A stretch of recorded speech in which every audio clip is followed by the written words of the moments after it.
여러분과 함께 읽은 우리 본문의 말씀을 가지고 유다 왕조실록 두 번째 이야기를 함께 나누겠습니다.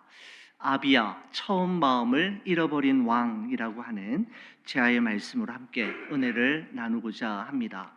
여러분, 에드워드 카라고 하는 유명한 역사학자가 그의 저서인 역사란 무엇인가 라고 하는 책에서 아주 유명한 말을 남겼지요. 역사는 과거와 현재 사이에 끊임없는 대화이다 라는 말을 남겼습니다. 여러분, 그뿐만 아니라 조지 산타야나라고 하는 사상가는 이런 말을 했죠. 과거를 기억하지 않는 자는 과거를 반복할 수밖에 없다라고 하는 유명한 명언을 우리에게 전해주고 있습니다.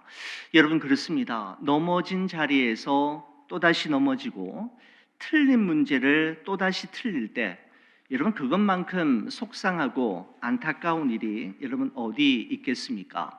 물론 이미 지나간 과거에 너무 얽매여서 지금 주어진 현재를 충실하게 살아가지 못하고 미래를 향해 한 걸음도 내디디지 못한 채 제자리를 맴도는 것도 물론 문제이긴 하지만, 우리가 만약에 과거의 역사를 기억하고 과거의 실패와 아픔을 통해 배운 깨달음을 현재의 우리의 삶에 잘 적용한다면 우리는 시행착오를 최소화하면서 이 세상을 지혜로운 그리스도인으로 살아갈 수 있다라는 생각이 듭니다. 여러분, 이런 관점에서 볼 때 우리가 수요 예배 때 살펴보기 시작한 유다 왕조 실록이라고 하는 큰 주제를 가지고 남유다 왕국을 다스렸던 20명의 왕들의 생애와 그의 발자취를 살펴보면서 때로는 우리의 삶의 반면교사로 삼기도 하고 때로는 우리 신앙의 큰 바위 얼굴로 삼기도 한다면, 한 번도 가보지 않은 2025년의 낯선 길이지만 영적인 교훈을 따라서 크게 우리는 승리하며 살아갈 수 있을 거라고 생각이 됩니다. 오늘은 여러분과 함께 남유다 왕국의 두 번째 왕인 아비야 왕의 생애와 그의 발자취를 한번 추적해 보고자 합니다. 여러분, 성경은 아비야 왕에 대해서 역대하 13장 1절과 2절에 다음과 같이 설명하고 있습니다. 여러분, 성경책 한번 보시겠습니까? 역대하 13장 1절과 2절 말씀입니다. 제가 한번 읽겠습니다. 여로보암 왕 18째 해에 아비야가 유다의 왕이 되고 예루살렘에서 3년 동안 다스리니라 라고 말씀하고 있습니다. 여러분, 성경은 북이스라엘의 여로보암이 왕이 된 지 제18년째가 되는 해에 남유다의 아비야라고 하는 이가 왕이 되어서 3년 동안 통치했다, 3년 동안 남유다 왕국을 다스렸다라고 하는 말로 아비야에 대한 설명이 시작되고 있습니다.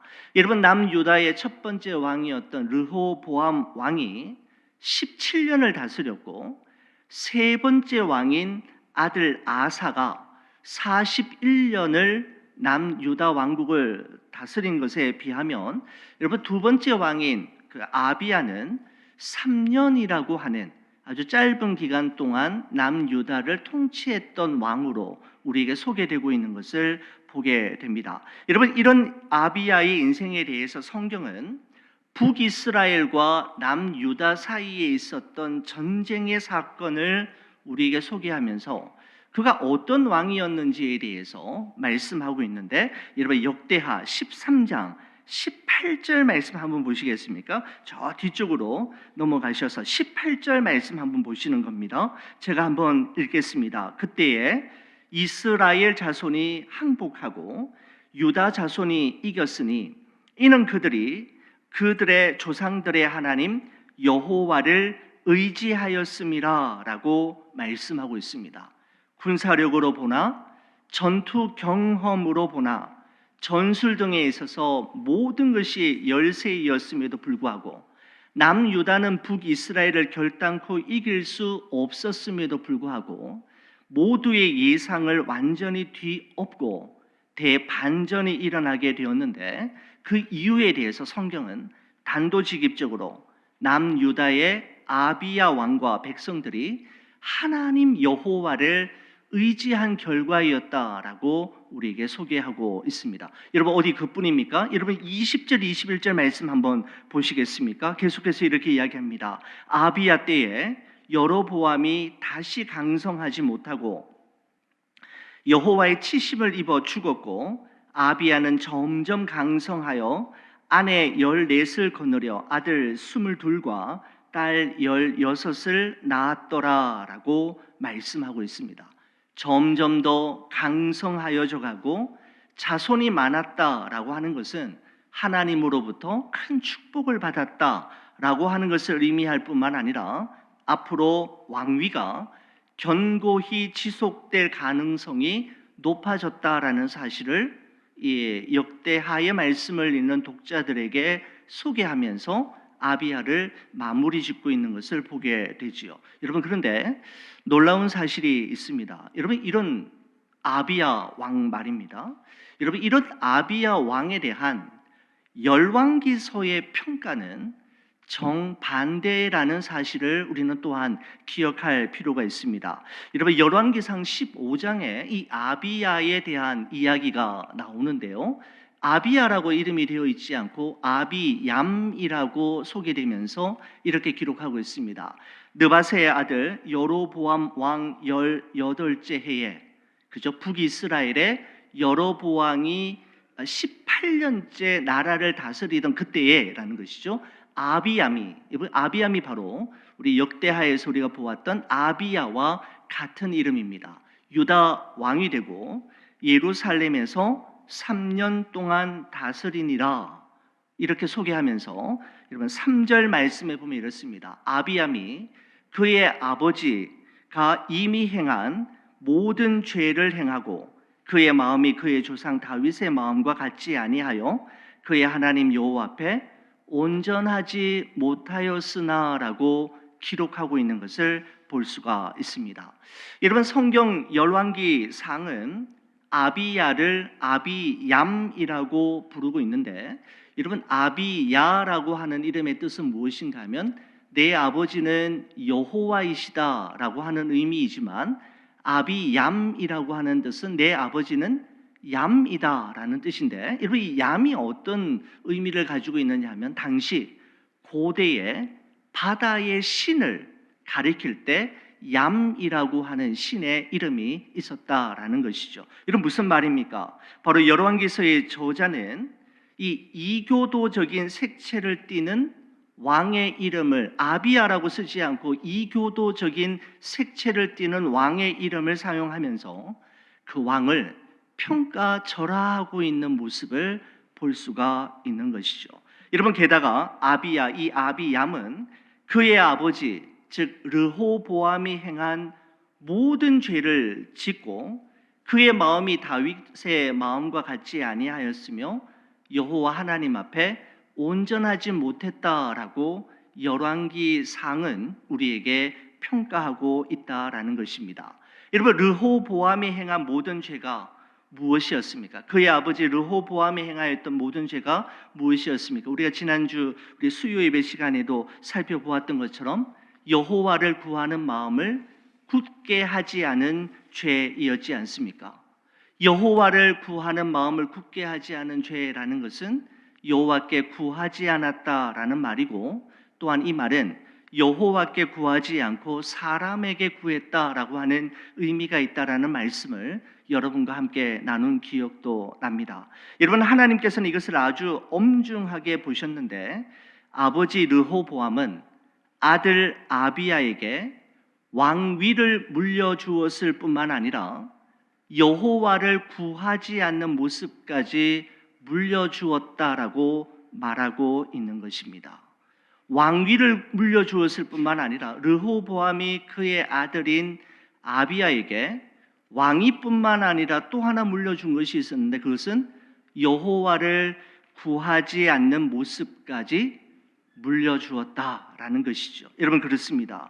부모가 자녀에게 여호와를 구하는 모습을 물려주지 않으면 그 자녀는 여호와를 구하지 않는 인생으로 일평생 살아갈런지도 모를 일입니다. 그래서 우리 부모의 역할과 책임은 너무나도 중요한 것이죠. 자, 여러분 그렇다면 여러분 어떻게 된 겁니까? 성경 역대기의 말씀은 아비야를 여호와를 의지했던 왕이라고 평가하고 있는데 왜 열왕기서의 말씀은 아비야를 아비야라고 하지 않고 아비얌이라고 하면서 경건하지 않았던 악한 왕으로 평가하고 있다라는 것입니다. 여러분 그렇다면 어느 말씀이 맞는 겁니까? 여러분 왜 서로의 평가가 다른 이유가 도대체 무엇일까요? 우리는 이 구절을 어떻게 해석해야만 하는 걸까요?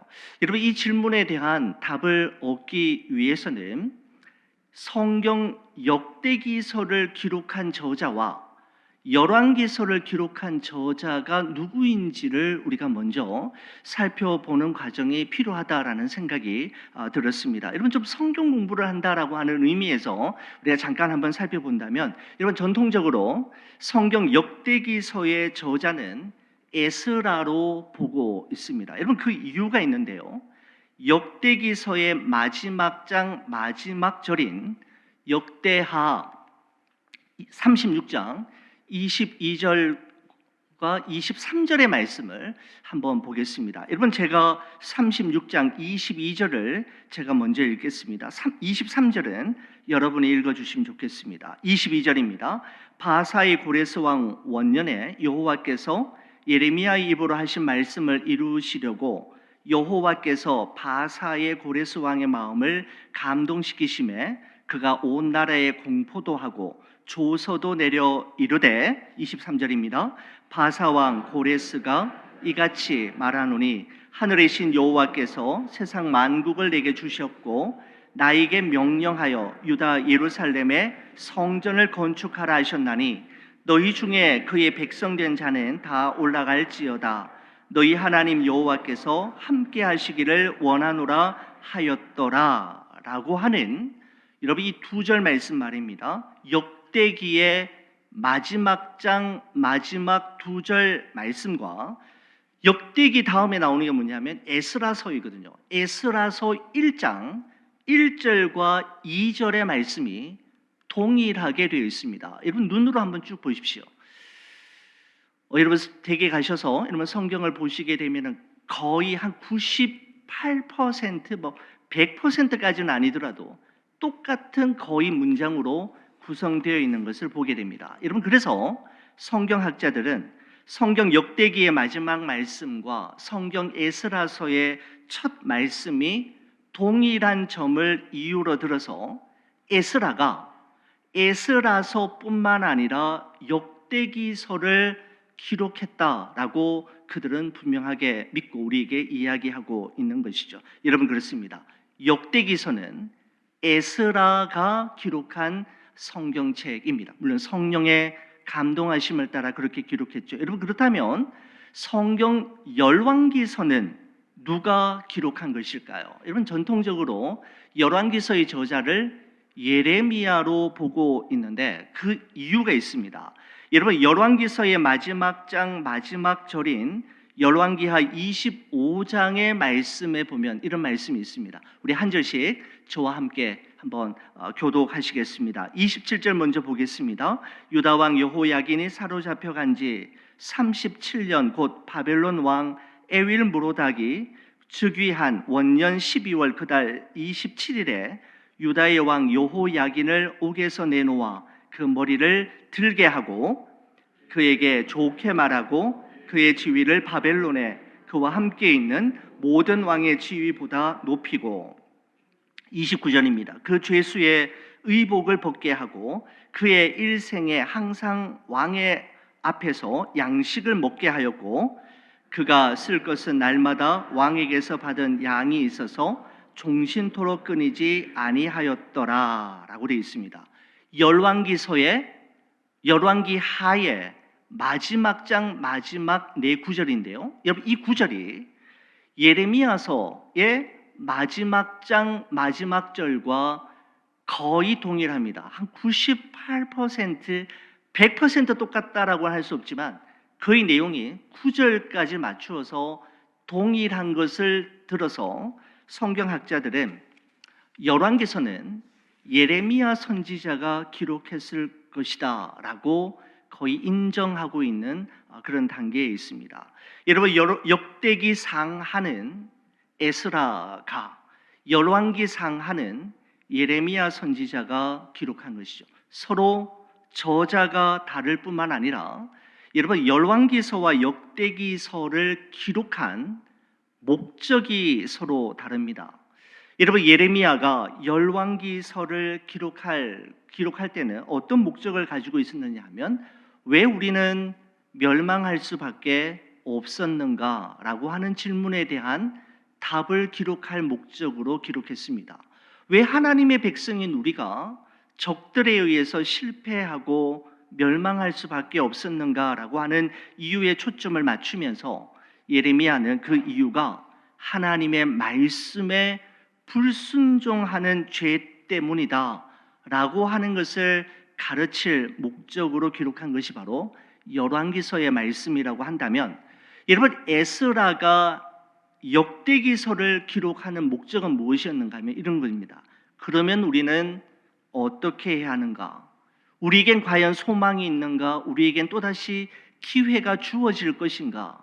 라고 하는 질문에 대한 그 질문에 초점을 맞추고 있습니다. 여러분, 그래서 역대기의 말씀을 보면 열왕기서에 비해서 잘못보다는 소망과 기회를 주는 말씀, 그리고 죄에 대한 지적보다는 은혜에 초점을 맞추고 있는 것을 볼 수가 있습니다. 물론 역대기에도 죄에 대한 고발과 잘못과 실수에 대해서 이야기하지만 열왕기에서는 보다 적나라하게 기록되어 있는 반면에 역대기는 오히려 소망과 기회 그리고 은혜에 초점을 맞추어서 기록되고 있는 것을 보게 됩니다. 여러분, 그러니까 똑같은 왕을 보아서도, 왕의 생애를 추적하면서도 열왕기서와 역대기서가 바라보고 있는 초점과 관점이 조금 다른 것이죠. 여러분, 그렇다면 성경 역대기의 말씀대로 아비야는 여호와를 의지한 왕이라는 점과 성경 열왕기서의 말씀대로 아비야은 경건하지 않은 악한 왕이라고 하는 이 서로 상반된 평가를 어떻게 조율할 수가 있을까요? 여러분, 이 난해한 성경 구절에 대해서 성경학자들은, 여러분, 오늘 여러분과 제가 다루고 있는 이 역대기의 말씀은 아비야가 남유다의 두 번째 왕이 되자마자 치루었던 북이스라엘과의 전쟁에서 하나님을 전적으로 의지했던 왕이었기에 승리할 수 있었지만, 그 이후에 세월이 흐르고 시간이 지날수록 이 아비야 왕은 열왕기의 말처럼 하나님이 보시기에 악한 왕으로 점점 더 변해져 갔다라는 것으로 해석하는 것이 보통 일반적인 해석의 일반적인 견해이라고 할 수가 있습니다. 여러분, 그러니까 아비야 왕의 시작은 여호와를 의지한 왕이었지만 시간이 지날수록 그는 처음 마음을 잃어버린 왕이 되었다, 이렇게 정리할 수가 있는 것이죠. 다시 말씀드린다면 시작은 아름다웠지만 마지막이 아름답지 못했던 왕의 대명사가 바로 아비야 왕이라고 말씀드릴 수가 있습니다. 하나님을 향한 순수하고 깨끗한 그 처음 마음을 끝까지 유지하지 못했던 왕, 그래서 하나님으로부터 책망을 받았던 왕이 아비야라고 할 수가 있죠. 여러분, 아직 1월이니까요. 여러분, 1월 새해가 되면 정채봉 시인의 첫 마음이라고 하는 시가 많은 사람들에게 읽혀지는데, 여러분도 한번 들어보셨음직한 시라고 생각이 듭니다. 이런 시이죠.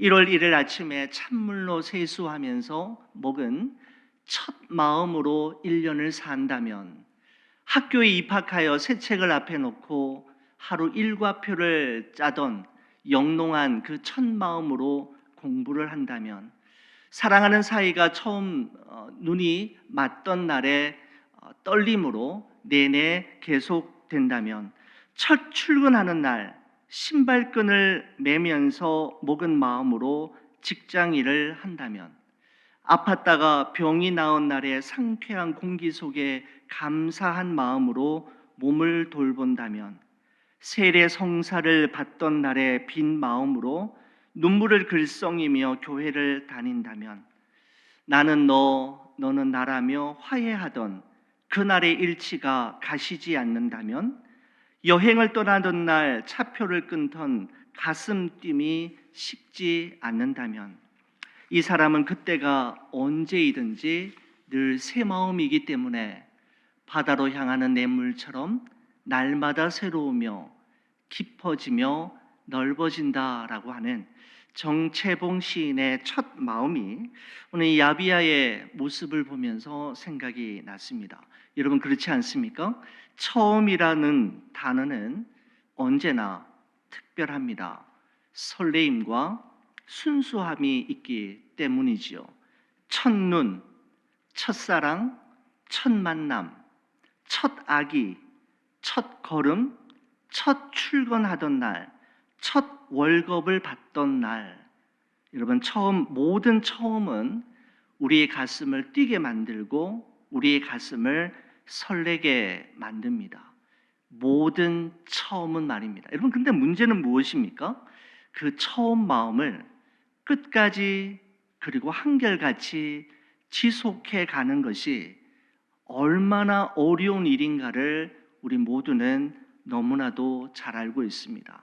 현실과 문제에 부딪히면서 적당하게 타협하게 되고 타성에 젖어들면서 우리는 어느 순간 그 처음 마음을 잃어버린 채 그럭저럭 살아가곤 하는 모습이 여러분 우리의 모습일 때가 있지 않습니까? 여러분, 아비야 왕도 그랬던 왕인 것이죠. 여러분, 그는 남유다의 두 번째 왕으로 부르심을 받고 세움을 받았을 때만 해도 아비야는 정말 여호와를 의지하는 왕이었지만 처음 그 마음을 잃어버리는 순간 그는 여호와를 구하는 마음을 굳게 하지 않았고 마침내 여호와 보시기에 악한 왕이 되었던 것입니다. 처음 마음을 잃어버리는 순간 여호와를 의지했던 왕이 여호와 보시기에 악한 왕으로 변질되는데 걸리는 시간은 3년이면 충분했던 것이죠. 여러분, 그 처음 마음을 잃어버리는 것이 얼마나 중요한지를 오늘 이 본문의 말씀은 우리에게 전달해주고 있습니다. 여러분, 예수님께서 에베소 교회 성도들에게 보내는 편지에 보면 요한계시록 2장의 말씀에 보면 다음과 같은 말씀이죠. 여러분, 저와 함께 같이 한번 읽어주시겠습니까? 그러나 너를 책망할 것이 있나니 너의 처음 사랑을 버렸느니라. 그러므로 어디서 떨어졌는지를 생각하고 회개하여 처음 행위를 가지라. 만일 그리하지 아니하고 회개하지 아니하면 내게 가서 내 촛대를 그 자리에서 옮기리라. 아멘. 내가 내게 가서, 여러분, 이렇게 되는 거죠. 그죠? 에베소 교회가 정말 모든 것이 다 갖추어져 있고 정말 꿈만 같은 환상적인 교회이었지만 하나님으로부터, 예수님으로부터 책망받는 그 자리에 설 수밖에 없었던 것은 처음 사랑, 처음 행위, 하나님 앞에서 품었던 그 처음 마음을 잃어버리게 되는 순간부터 그와 같은 처지에 놓이게 되었던 것입니다. 여러분, 2025년을 시작한 지 여러분 오늘이 22일이잖아요. 22일이 지나고 있습니다. 여러분, 아직은 괜찮으시지요?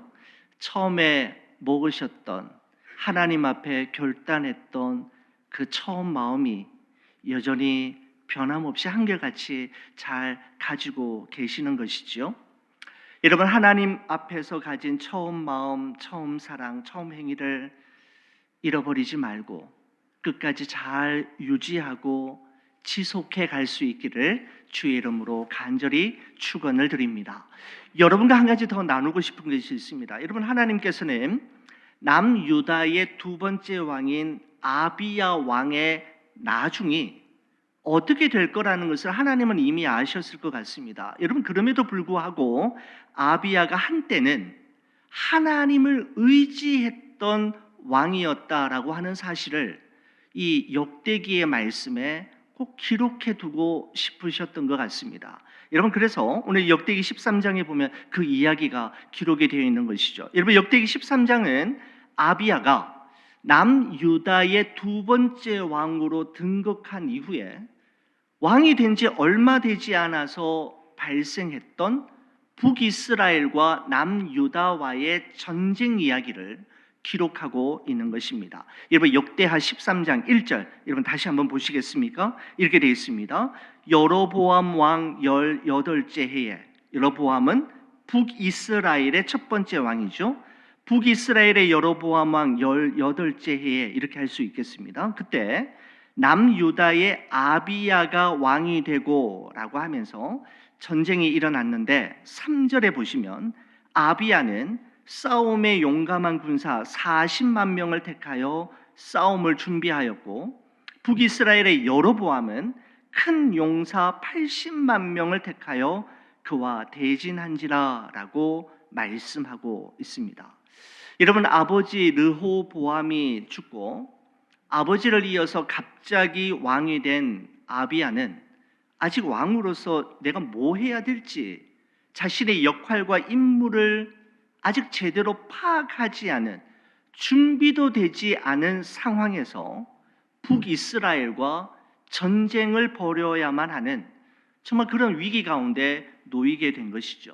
국정을 파악하기도 전에 전쟁이 먼저 발생하고 만 것입니다.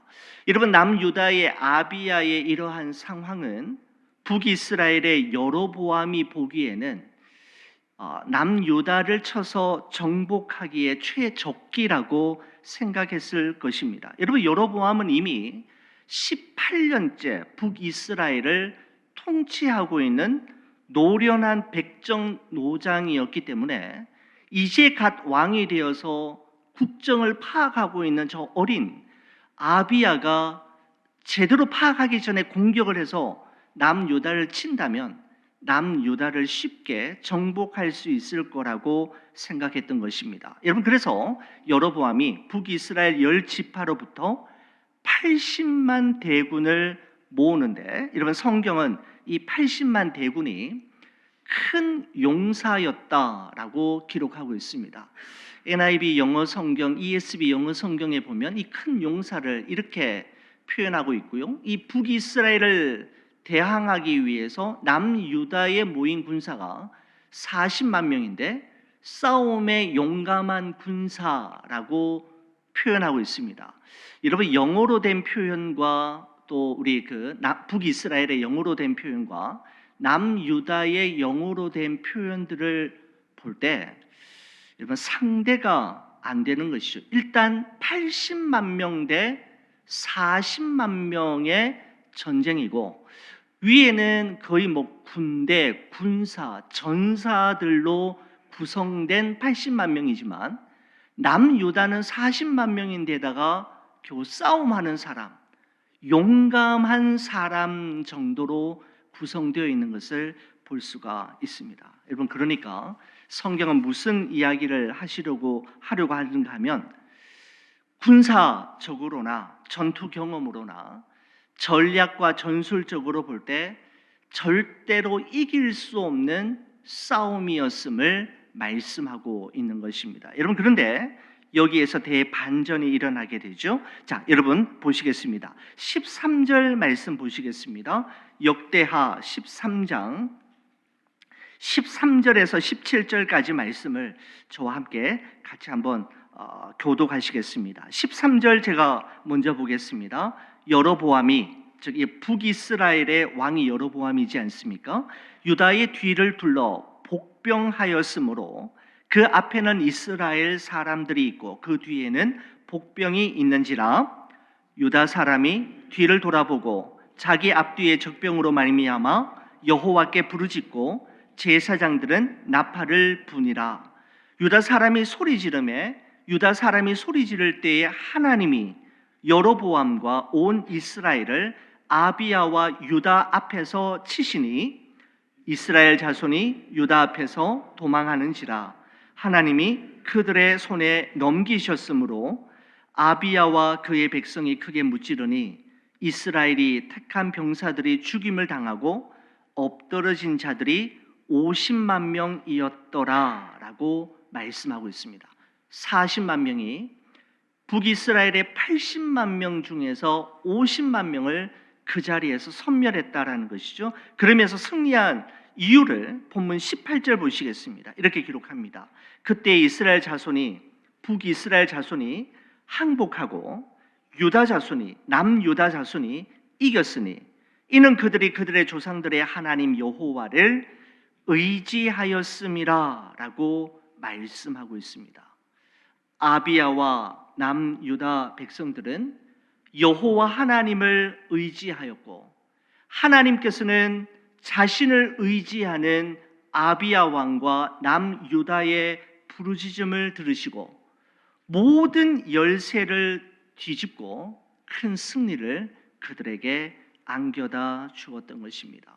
참으로 안타까운 것은 아비야 왕이 이때의 경험과 기억을 가지고 남유다를 다스렸다면 남유다는 더욱더 하나님 보시기에 아름다운 나라로 건설되었을 것이고 아비야 왕은 하나님의 기억 속에 영원히 잊혀지지 않는 다윗과 같은 선한 왕으로 자리매김되었을 것입니다. 사랑하는 우리 성도 여러분, 지난날 하나님과 함께했던 경험과 하나님께서 우리의 삶 속에 베푸셨던 기적과 은혜들은 오늘 내가 직면하고 있는 문제와 어려움을 극복하는 데 큰 힘이 되는 것이죠. 하나님을 처음 만난 그 순간 그 자리를 우리가 다시 회복하고 하나님을 향한 처음 마음, 처음 사람, 처음 행위를 다시 회복함으로써 이 한 해를 아비야와 같은 삶이 아니라 다윗과 같이 하나님의 마음에 합한 자로 살아가는 여러분과 제가 되기를 주의 이름으로 간절히 축원을 드립니다. 기도하시겠습니다. 하나님 아버지 감사합니다. 유다 왕조 실록의 두 번째 왕 아비야 왕을 우리 성도들과 함께 나누었습니다. 그가 왕이 되었을 때 그는 여호와 하나님을 의지함으로 도무지 이길 수 없는 북이스라엘과의 전쟁에서 승리하였던 그런 여호와를 의지하는 왕이라는 평가를 받았지만 어느새 어느 순간 처음 마음을 잃어버리고 점점 더 변해져 가다가 마침내 하나님을 경외하지 않는 악한 왕으로 전락하는 모습을 보게 됩니다.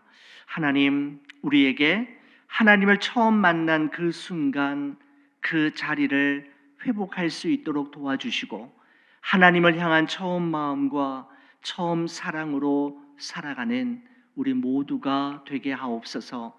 시작은 아름다웠으나 시간이 지날수록 점점 더 못해져 가는 그리스도인이 아니라 시간이 흐르고 세월이 흐를수록 우리 주님과 더 닮아져 가고 더 아름다운, 더 성숙한 그리스도인으로 변화되어져 가는 우리 좋은 비전 모든 성도들 되게 하여 주옵소서. 주께 우리의 삶을 온전히 의탁하오며 예수 그리스도의 이름으로 기도 올리옵나이다. 아멘.